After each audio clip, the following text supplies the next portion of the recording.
Welcome, everyone, to the MMA Happy Hour, where today we are talking UFC 301. We've got Pantoja versus Erceg. We're going to be breaking down 4 fights here on the card. And as you can see, I've got 2 fantastic guests here today to help me break this down. And first one here, friend of the show, Miranda Maverick, number 15 flyweight in the world. Miranda, thanks for coming on today.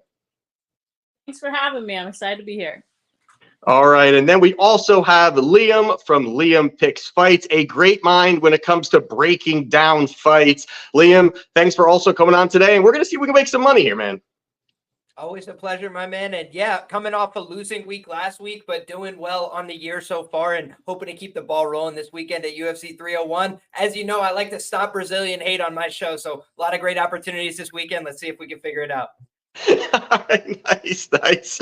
All right, so we will jump right in to the main event of the evening. Now, we've got current champion Alejandro Pantoja. He's minus 195. On the comeback here, we've got Steve Erceg plus 155. This line has moved.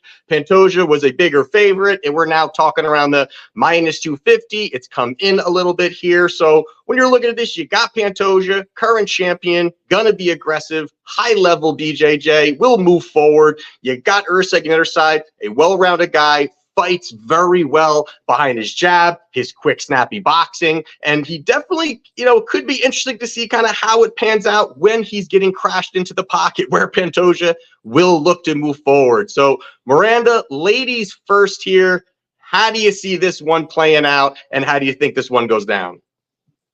I see Pantoja is retaining the title. I think that although Erceg is well-rounded, I think Pantoja is even better well-rounded. He has the better wrestling, in my opinion, and I think he can take it to the ground if he feels like he's in danger on the feet. I know Erceg has that knockout power and has a lot of tight striking, but Erceg also has the downside of playing it safe a lot of times. I think in a lot of his fights, he kind of plays on the safer side, where Pantoja gets in the middle and he'll just crack with somebody and hardly ever backs down.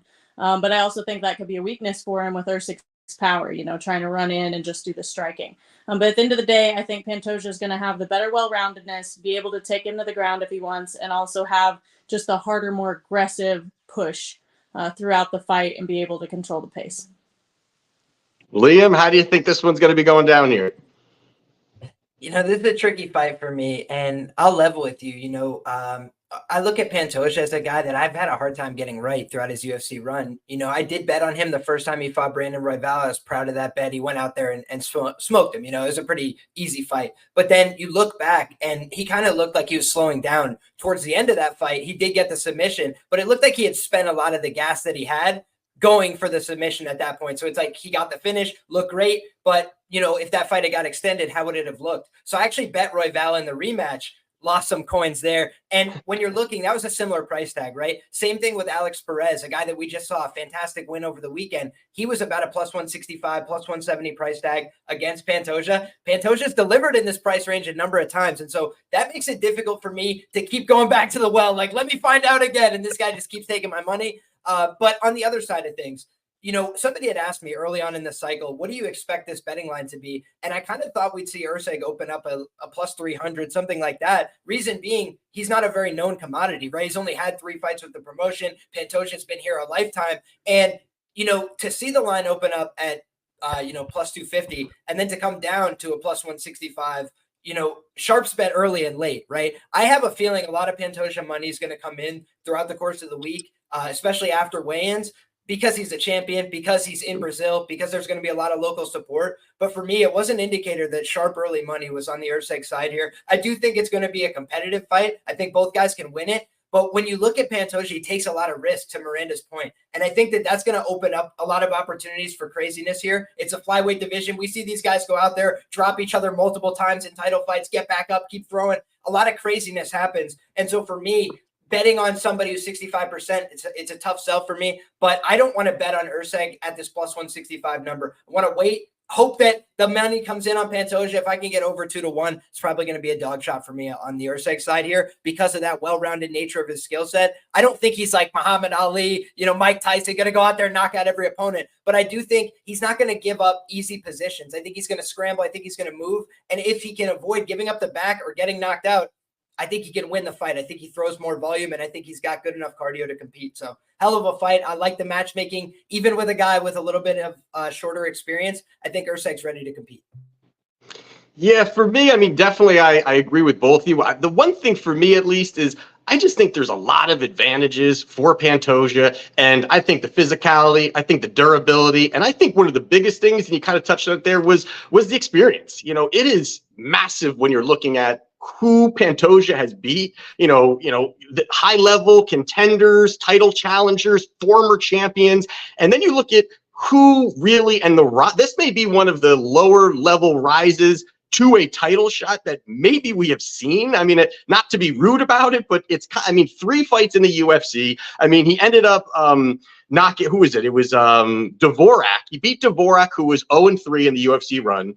Then he beat Alejandro Costa, who was coming in on short notice, who I think is a good fighter, but just very short notice, and it was competitive. This is a guy that's opening this card, and he had a competitive fight with the guy that's headlining this card. So interesting enough there. And then he knocks out Matt Schnell, who, no offense to Matt Schnell, but he does not have the chin that he has. He can go down, out of his 8 losses, 7 are inside the distance. So when he loses, it's normally by brutal fashion here. But to even take it further back, I mean, the guys that just a year ago or a year and a half ago that Urseg was facing were the guy, right? The other one just for UFC is 4-4 right now. 4-4. The next one was 9-8. The next one's 6-1, and then it's 13-9. I mean, records don't say everything, but it also is just the level. I think Pantoja is just on another level here. I think this is an easy spot for him. I think this is a smash possible spot for him where he could look really, really impressive. Now we're shipping Urseg to Brazil. Tough spot for him here. So I do like Pantoja. I think he gets it done inside the distance. I think he can really put it on him. That head is always on the center line for Urseg as well. So I do like Pantoja here to get the job done inside the distance. So anything to add to that, or we're going to go on to the next one here? I think whoever wins, it's likely to be inside the distance. That's all I was going to contribute there, because I think Pantoja in front of his home crowd is going to want to stand in the pocket and throw. He's going to want to try and put this guy away. And, that opens up opportunities, but it also is his path to looking really impressive, getting the finish. So that's what I'm expecting to see. I agree. Inside the distance at some point, but I'm going with Pantoja. All right. I like it. I like it. All right. So the next one here we are going to talk about is going to be Jonathan Martinez minus 165 against Jose Aldo, the return of the King of Rio, plus 135. Now, this one here, this was another spot where we saw about 2 days ago, this line was about even, about a pick 'em. Money consistently, I have not looked very recent, but it consistently has come in on Martinez. Consistent money has come in on him here, and he's 10-3 in the UFC, has looked absolutely fantastic, has looked really good. He has brought that leg kicking ability, really something that Aldo slightly got away from kind of at the end of his career, but you can kind of tell me here. I mean, the thing that issue for me, 2-year layoff, that's one thing. He's been boxing. That's, Aldo, that's another thing. Is he committed to this? Is this a spot where he's just, hey, it's in Brazil. This is, homeland for me. Let me jump on this. This is a big spot. I might as well come in. He's taking a very, very tough spot here. But Liam, we'll start with you here, man. How do you see this one going down? Yeah, I'll acknowledge my biases up front. I'm a Jose Aldo fan, right? The rise of Conor McGregor, I think people forget how special it was because Jose Aldo was so special. And that's the part of the story that gets forgotten. And then you go look at how he's done going down another weight class where a lot of people didn't think that was possible. And then the run that he had, losing to Petr Yan, of course, a great champion. But other than that, he basically had a lot of success in the division. The fights that he lost against Marlon Moraes, a lot of people thought that he deserved the decision there. That's why he got the title shot in the first place. So I think of Jose Aldo as a guy who's kind of timeless. He goes out there and you know what to expect from him. He's very competent in all positions. He has very few submissions in the UFC, but when it comes down to it and he needs it, the grappling's in his back pocket. He's a black belt in Brazilian Jiu-Jitsu. And we saw that against Marlon Chito Vera, right? A guy who just fought for the title. How did Jose Aldo win that fight when it got dicey in the third round? He said, you know what? Come here, young man. And he put him in a body triangle. He held on and Chito Vera was sitting there like, damn, this sucks. And he had nothing he could do about it. So for me, Jose Aldo has this wide variety of skills. And we always talk about the things like the leg kicks going away. I think that's because he started working with the Brazilian boxing team, but I don't think we saw him stop checking leg kicks. Right now that he's gone to a couple boxing matches, maybe he forgets some of the fundamentals. But I think if he's coming back to a UFC fight, especially, you know, if I'm signing to fight Jonathan Martinez, I watch one fight of his, I'm like, okay, this guy's going to try and kick my leg off from bell, one till the end. So if that's the case, I think he's going to work on his checks. I think he's going to be prepared to counter with his combinations to the head and the body. I think that's a really difficult guy to fight when you're a guy like Martinez who wants to engage at kicking range. I think Jose Aldo's kind of seen everything from there. So could he get knocked out? Absolutely. He's 37 years of age. He's in a division that's really competitive. Martinez, quiet killer. He's been on a great run. But when you look at the quality of competition he's been facing, I think he's been beating good, solid guys. And I think Jose Aldo has only lost to champions and world-class contenders. For me, that's a little bit of a step above where Jonathan's been competing at. So, yeah, maybe the age and the ring rust and those things are what matters here. But when you're getting the plus money side on the guy who I think is objectively the better fighter, I'm going to pick Jose Aldo to get the job done here. They call him the King of Rio for a reason. I think he's going to be jumping the crowd. I think he's going to be doing the dance. I think he's going to be celebrating one more time and riding off into the sunset. I do think this will probably be his last UFC fight, but I think Davey Grant walked so Jose Aldo can run, baby. Give me Jose Aldo, and I think he's going to finish this fight. All right, Miranda, what do you think? And I'm going to disagree on that one. I think I'm going to go with Jonathan Martinez. However, I'm not as skilled with your analysis. There is a lot of ring rust there. I've trained with plenty of people who take 2 years off. And when you're at that age, taking 2 years off, and like you said, having other opportunities in boxing and maybe even bare knuckle in his future, like he has a lot of other opportunities that he can do. I don't think that this would be a fully committed like fight camp for this. It's hard to go from one style to another, come back to it, even at top levels. And 2 years later, 35 to 37, that's a big difference in age. That's a big difference in weight cut and cardio. And I just don't know if it's going to measure up to an upcoming star, basically, that is younger, that is hungry to get up in those rankings to fight Jose Aldo, So I'm going to go with Martinez and say that just the youth there and the hunger to beat somebody who probably is an inspiration to him, who's been an inspiration the whole now becomes a rival. I know I can say that from being the young person who came up, like getting to fight the people that you watch growing up is just on another level of motivation, but also to where you're like, I've watched everything they've ever done. Like, this is who I learned from. And I don't know if that's exactly the case here, but I'm going to go with Martinez and say that just that age and that ring rust is really going to affect Aldo's performance. I do think that he's going to end up retiring in front of his home crowd regardless, but we'll see. All right, I'm going to have to agree with Miranda here. I do like Martinez here. And I think that I do agree with this movement. I do agree. There's just so many variables here. Now, Liam, you got Jose Aldo at plus money. That's never going to be a bad bet.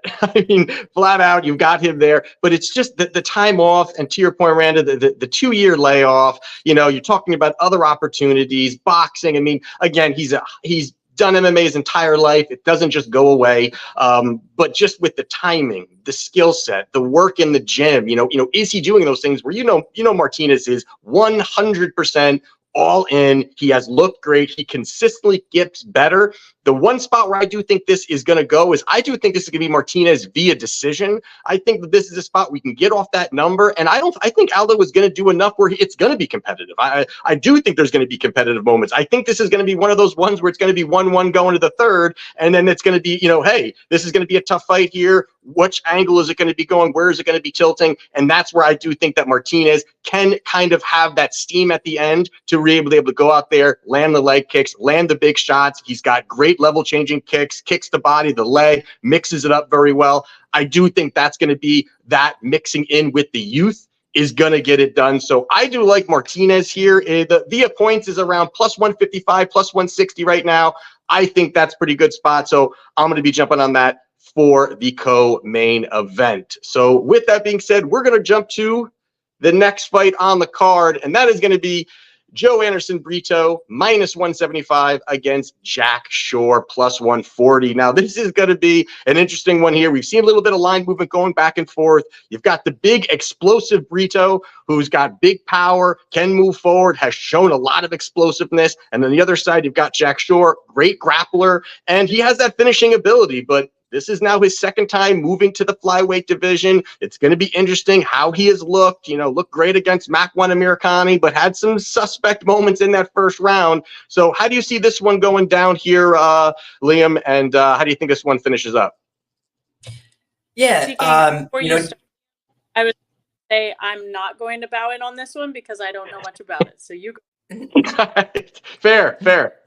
Sounds like a plan. And, I did think that Miranda made a great point on the last fight about them being very similar fighters, right? Like Aldo and Martinez are kind of like archetypes of one another, but one is younger. I just think the boxing is maybe the only difference in between there. And that's what Martinez has been trying to put the pieces together on in between fights. But as we talk about this one, man, Joanderson Brito's my guy. Another one. I got to disclose some biases. This guy made me so much money when he was a plus 250 underdog against Andre Fili. I had many units on it. I had him inside the distance 10-1. A price you'll never see again in the UFC for as long as this guy fights. He's so dangerous in every position, right? On the feet, he can knock you out. On the ground, you say, get up and do something, boy. He can put you in a choke 10 seconds later. He's a very dangerous guy. So for me, I think the problem with Jack Shore ultimately is the physicality. I think he's an extremely skilled fighter, but I think he will struggle with the physicality of Brito. Against Makwan Amirkhani, for one round, he struggled with the physicality. And then Makwan pulled a predictable Makwan. He had a little bit of cigarette cardio. We love the guy, but he just tends to fall off in round number 2 each and every time. And I think that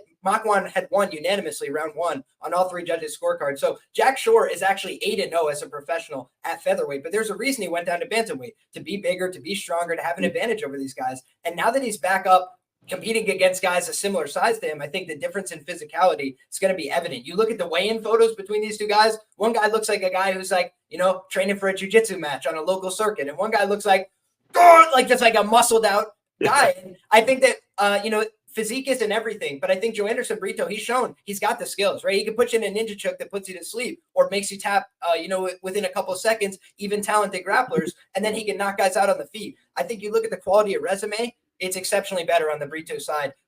Sneaky good wins. Chepe Mariscal on his resume pre-UFC. And then you look at the guys he's beaten. He can only beat who's in front of him, right? So the Weston Wilson win, you kind of take it for whatever it's worth. But some of these other wins, like, man, Jonathan Pierce is a guy that David Onama just struggled with, had a hard fight, got the win. Hats off to him. He was an underdog in that fight as well. So Pierce is well regarded in the community, beat C-Rod, the prospect killer, and all these guys. Mm-hmm. So now Brito gets no respect because he submitted him, like, instead of beating him by decision or something. So I get he was losing on the minutes, but he's a guy who can beat you from minute 1 to minute 15. And, I think his loss in the UFC, you run that one back, I think he would win it because I think he learned his lesson, which is don't try and grapple with this guy who's long and lanky and make myself tired. Go out there and land big shots at a distance and use my power and my physicality. So I like Joanderson Brito, and unfortunately for Jack, I think he's getting finished on Saturday.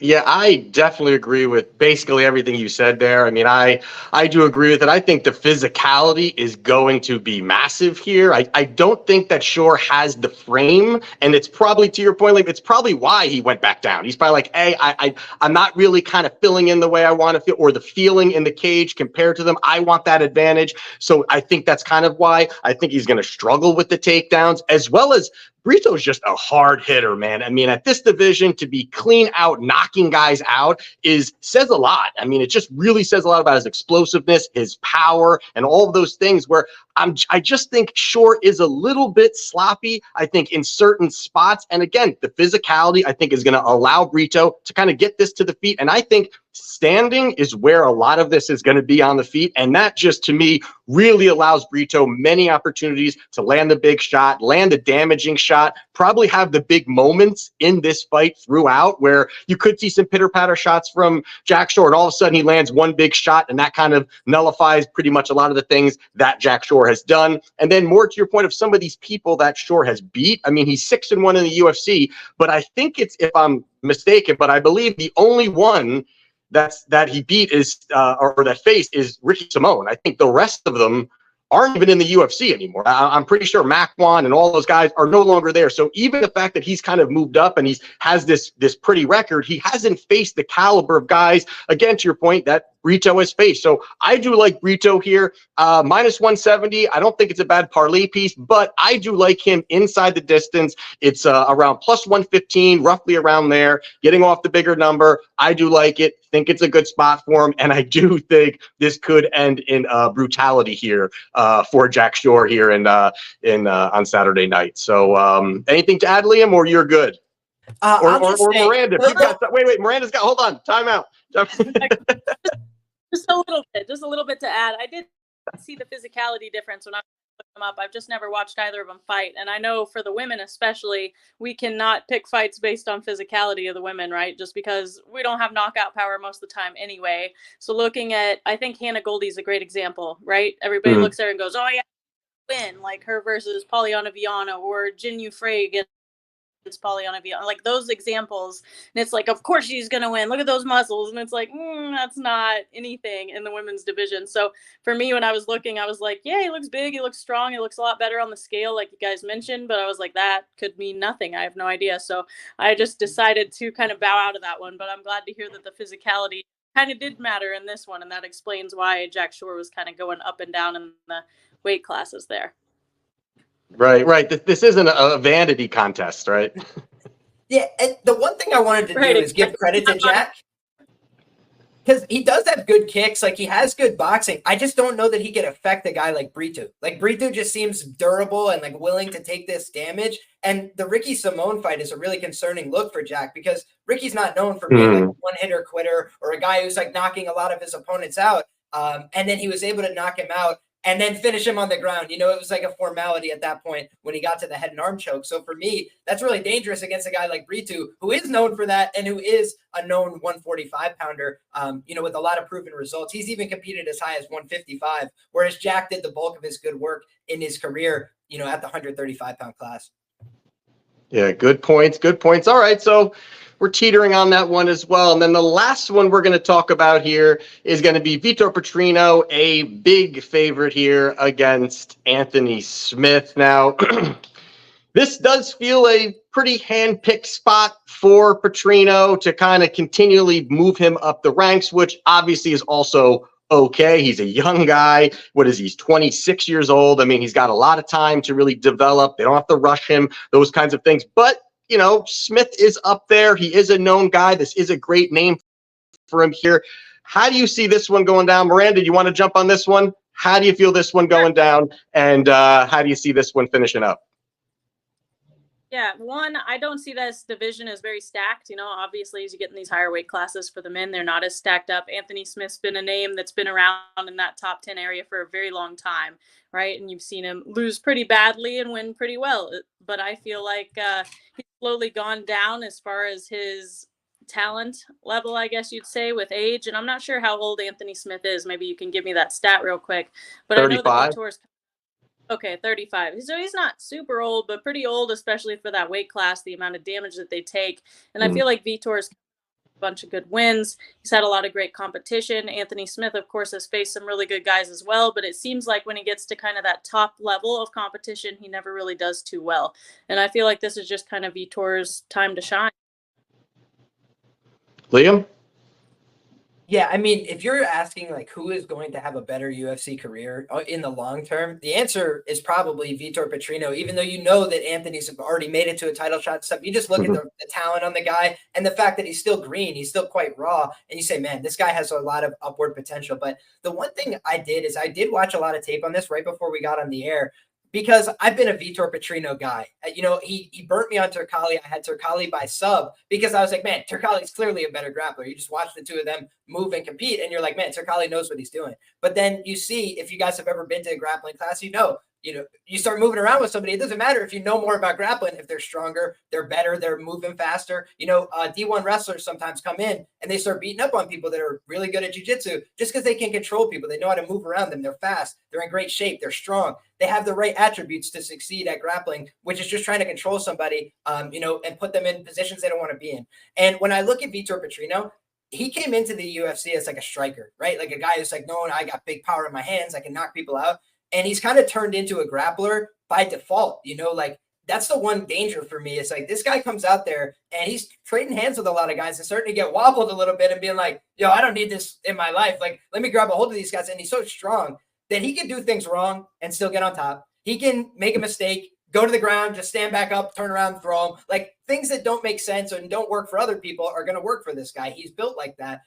Guys taking his back and then he just turns in repeatedly over and over, multiple times throughout the fight. So is Anthony Smith going to be technically better than him in every position? I actually think that that's true. If you just look at like who skills on paper, like Anthony, when he went out against Glover Teixeira for 4 minutes, he looked like he could have been a Muay Thai world champion. He's out there behind the guard, throwing kicks and whatever. And then he gassed out. So then he got beat up by a guy who's just like hitting him with basic punches from the turtle for 20 minutes and punching his teeth out.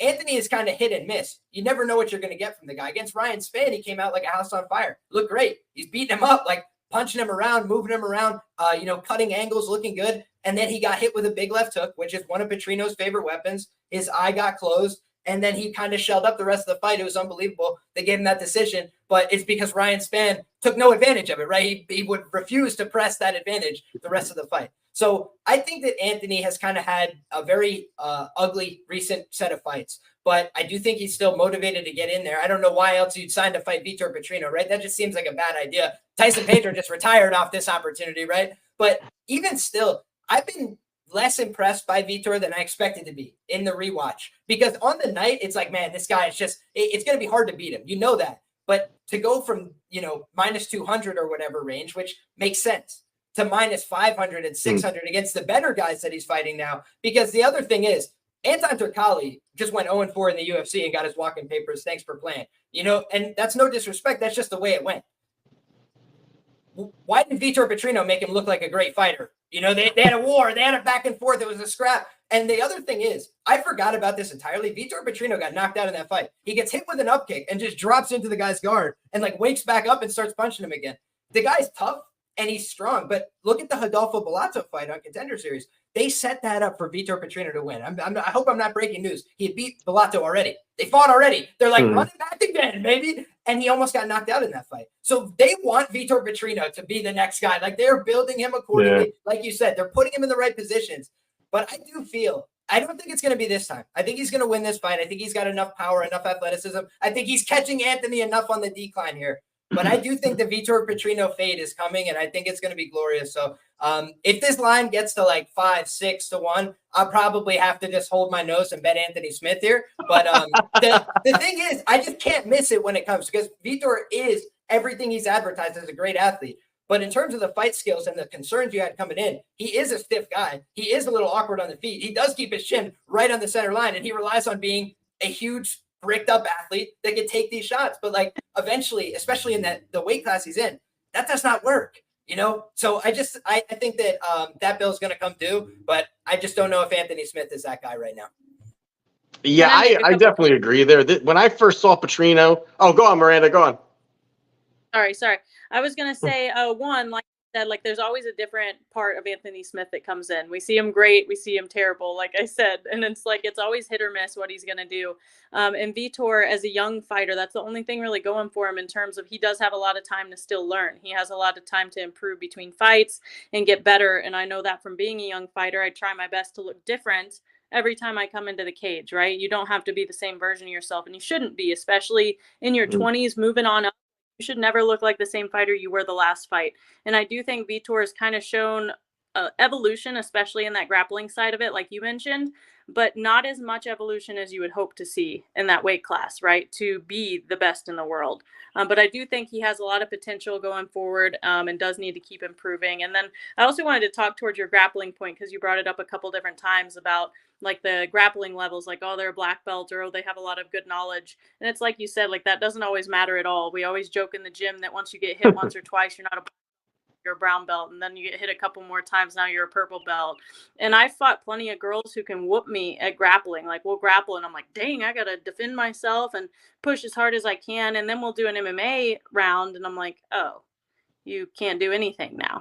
And so it's a big difference there. And I do think Anthony Smith has better skill set, but I do think Vitor has much more athleticism now at this point in his life versus Smith. And I think that he'll be able to, purely out of physicality and athleticism, get out of any problems on the ground, at least with Anthony.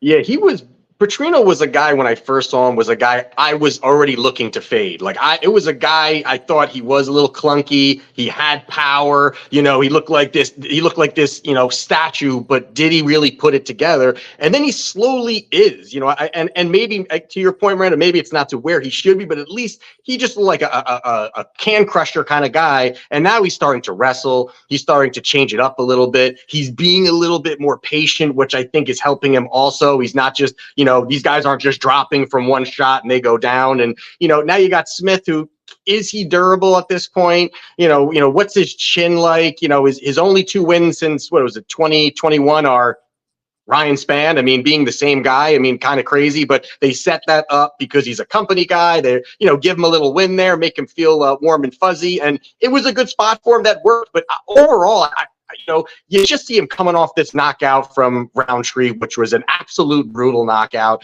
Where is he at this point? But I'm actually at the point where I think that this is going to be a spot where Petrino is not going to look for really takedowns. I think that if he does, it's just going to be kind of laying on top, keeping control. I don't think he wants to really mess too much with Smith, his ground game. And also, I do think that Smith is going to be probably very, very defensive. He's not going out there slinging leather in the middle of the ring. He's going to be looking to kind of pitter-patter shots, be defensive. I actually think this does go the distance, as much as I think a lot of people may think this is going to be, a one-kill shot for Petrino. But I think that he can be a little bit defensively sound. I think he can work on the outside a little bit. If he is taken down, I think that he can be knowledgeable enough to at least be safe, survive, make it through. So for me, I like Petrino via points, which is around plus 240, plus 250. I think it's a pretty good spot here. And I think it's a likely path because I just think that Smith can survive enough and kind of get through that. Liam, did you have something?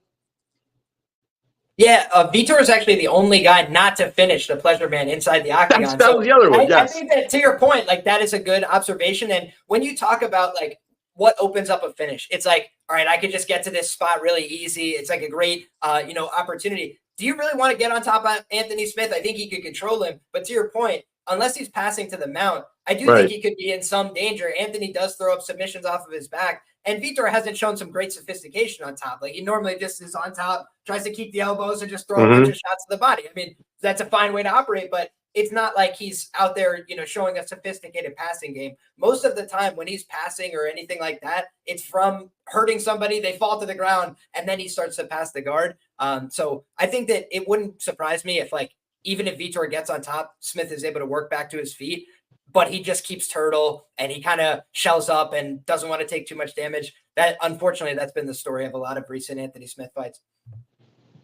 Right. And it's even like when he fought Johnny Walker a little bit, it was the same thing. Johnny Walker, explosive, heavy-handed, and they kind of just were statues kind of throwing pitter-patter shots back and forth. So I do think this one does get to – I actually don't even know the total on this one, but I do think it's one does go to the decision.